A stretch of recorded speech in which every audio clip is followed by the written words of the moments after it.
If your Guinness World Record attempt requires some sort of endurance, you have to come prepared. And believe it or not, it's not only about the physical aspect, but it's also about the mind.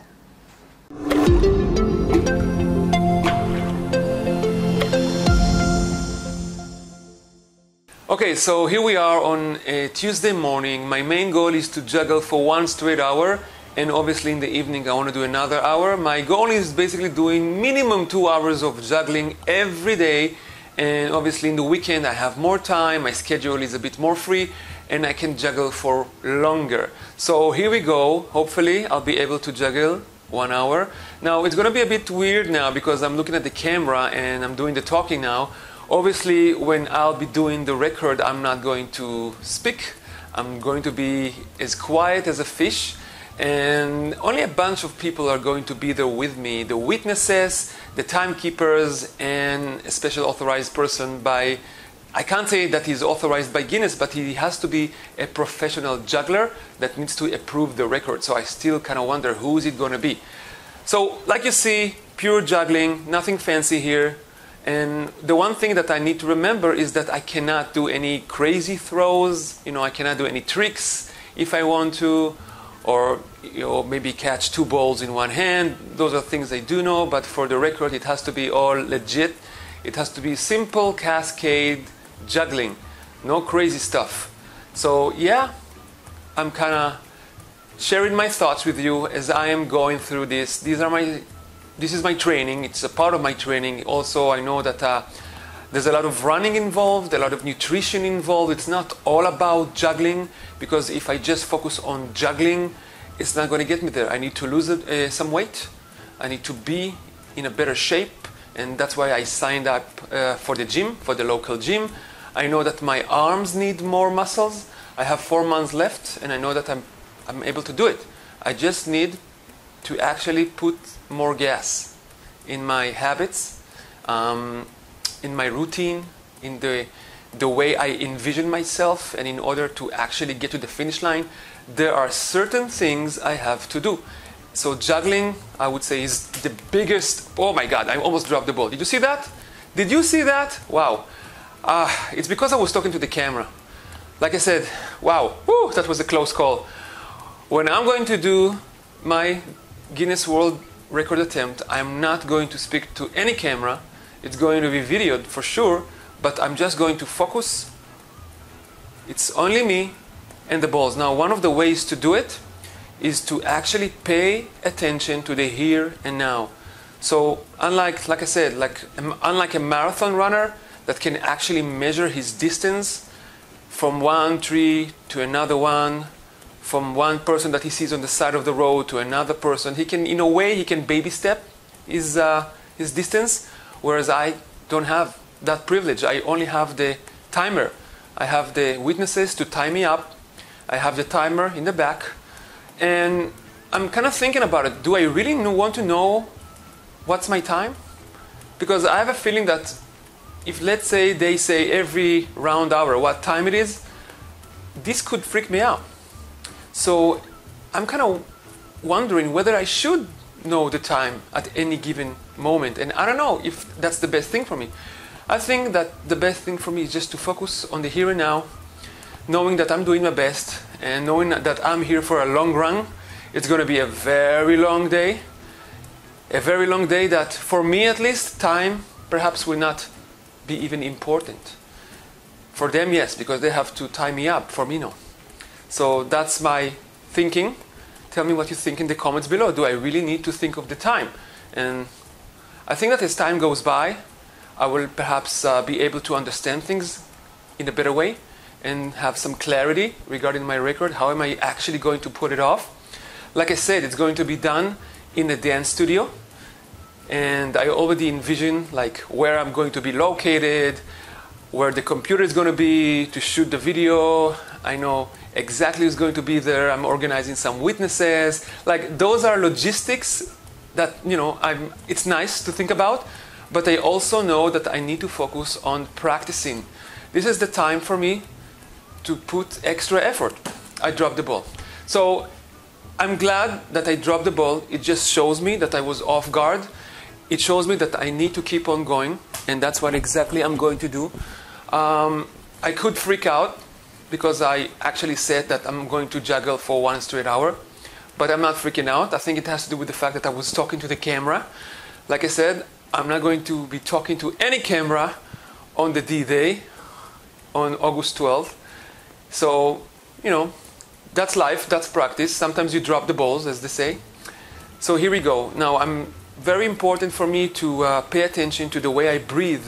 Like I said, the here and now is very important. So let's test it out.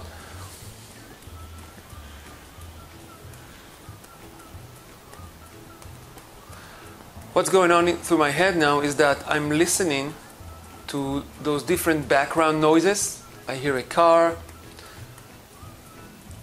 and I can't just disconnect myself from what's going on, but I'm trying to be self-centered as I can and pay attention to my throwing, to my catches, my eyes. Don't leave this space that is in front of me. And I have to tell you, while I'm juggling, this is actually a fun activity. I really enjoy it. Now the question is whether I'm really going to enjoy it after the 7th hour. That is still a puzzle to me. I'm not sweating. It's just the beginning. I have 1 more hour to go. I'm not going to bore you to death with an hour of juggling. It's just, you know, a way for you guys to see that juggling is a part of it. And like I tried to say before, I am planning to go to the gym to work on my muscles, work on my cardio, and also work on my nutrition, because I do know that I need to lose some weight. I do also plan to listen to podcasts while I'm training. This is something that I really enjoy when I'm juggling, is to listen to some personal development topics. This really gets me going. I realize that if I just listen to songs, it doesn't motivate me as podcast about personal growth. And like you know, I'm also an NLP coach myself, so I can very much relate to the topic. So all of this talk about motivation and changing and keep on going no matter what, and goal setting, this is something that really thrives me, and this is something that I pass on to others. And this whole juggling thing is just a way for me to challenge myself, and I enjoy the challenge. I think it's a gift. It's a gift that I decided to give myself. In a way, it's not so different than a person who decides to run a marathon, or perhaps even half a marathon. Like, the challenge, it's a challenge, right? Different challenge, but in both cases, it takes practice, it takes discipline. So there's nothing wrong with it.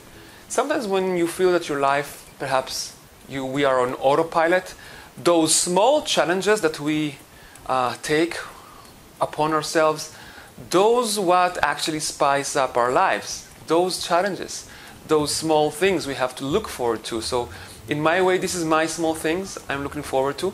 It gives me more energy to wake up in the morning, and we're going to shoot a video soon about habits and what it takes. What does it mean waking up early? Why is it so important to wake up early? And I realized that waking up early actually changes everything. I may not be juggling straight thing in the morning, although sometimes I do juggle, but the whole perspective actually changes. So yeah, what you see right here is a person talking to the camera, talking to you guys, juggling, doing what he's going to do for hopefully more than 12 hours. I just know that if I think about the final result, 12 hours and 5 minutes, that's the record to beat, that could freak me out as well. So I know that I have to think only about the here and now. What's going to happen later on, that's not even an issue. That's nice. I could get used to that. For now, I feel fine. I breathe well. I'm very much in control. I know where the balls are at any given time. Now, obviously during the record, while I'm juggling, I know that I'll be looking on what I'm doing. Now, another thing that I need to think about is the neck, because if I juggle too high, my neck goes up. If I juggle too low, So I need to find the right balance, the right height to do this technique. This is called cascade juggling, pure cascade, the old school juggling. And I'm also saying thank you for the new balls that I received. These are very nice balls, very easy to use, very comfortable. I feel that they don't fall off my hand quickly as the other ones did. So there are a lot of good things that we can understand and by testing ourselves all the time. Guys, I'm not going to bore you to death with this whole juggling thing. I'm still going to stick around here. I'll be juggling my way. And I'll see you guys in my next video. Don't forget to subscribe, help the channel, and help my journey, witness my journey on becoming a future Guinness World Record holder. Because in a way, you know what? We are all record holders. We just have to find it official, Guinness or no Guinness. In my way, in my opinion, I've already made my record because I decided that I want to test myself, challenge myself. So that's my way to do it. I'm here and I'll see you on my next video. Bye guys, I'm signing out.